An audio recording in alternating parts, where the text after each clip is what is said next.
ఇవాల్టి రోజున కేవలం ఒక్క ఫోన్ కాల్ చాలు, ఫోన్ చేస్తే చాలు 20 నిమిషాల లోపల కొయ్ కొయ్ కొయ్ కొయ్ కొయ్ కొయ్. సంక్షేమ పథకాలతో ప్రజల గుండెల్లో చిరస్థాయిగా నిలిచిన జనహృదయ నేత వైఎస్ రాజశేఖర్ రెడ్డి. ముఖ్యమంత్రిగా జిల్లా అభివృద్ధికి కృషి చేసిన మహనీయుడి విగ్రహాన్ని విస్తరణ పేరుతో తొలగించి తిరిగి ప్రతిష్ఠించకుండా జిల్లా కేంద్రంలోని నిరుపయోగంగా ఉన్న ఓ ఆడిటోరియంలో నేలపై పడేయడం తీవ్ర విమర్శలకు తావిస్తోంది. కుయి కుయ్యమంటూ తిరిగే 108 అంబులెన్సులు కనిపించినప్పుడల్లా వైఎస్ రాజశేఖర్ రెడ్డి గుర్తొస్తారు.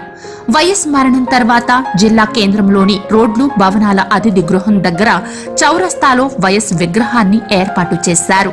రోడ్ల విస్తరణలో భాగంగా విగ్రహాన్ని తొలగించి భద్రపరచాల్సిన అధికారులు నిర్లక్ష్యంగా జిల్లా కేంద్రంలోని బాదం రామస్వామి ఆడిటోరియంలో నేలపై వేశారు. అధికారుల తీరు ఇలా ఉంటే కనీసం కాంగ్రెస్ పార్టీ నేతలు గాని వైఎస్ఆర్సీపీ నేతలు గాని వైఎస్ విగ్రహం ఏర్పాటుపై అధికారులపై ఒత్తిడి తేకపోవడం పట్ల వైఎస్ అభిమానులు తీవ్ర ఆగ్రహాన్ని వ్యక్తం చేస్తున్నారు. ఇప్పటికైనా వైఎస్ విగ్రహాన్ని జిల్లా కేంద్రంలో ఎక్కడో ఒక చోట ప్రతిష్ఠించాలని ఆయన అభిమానులు కోరుతున్నారు.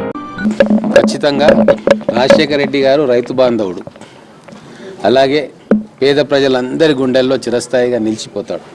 రాజశేఖర రెడ్డి గారి విగ్రహం, ఎన్టీ రామారావు గారి విగ్రహం ఖచ్చితంగా నిబంధనలను అనుసరించి మంచి ప్లేస్లో ఆ 2 విగ్రహాలను పెట్టాలని చెప్పి ప్రజలందరి నుంచి కోరిక దాటిని ఖచ్చితంగా మన్నిస్తాం.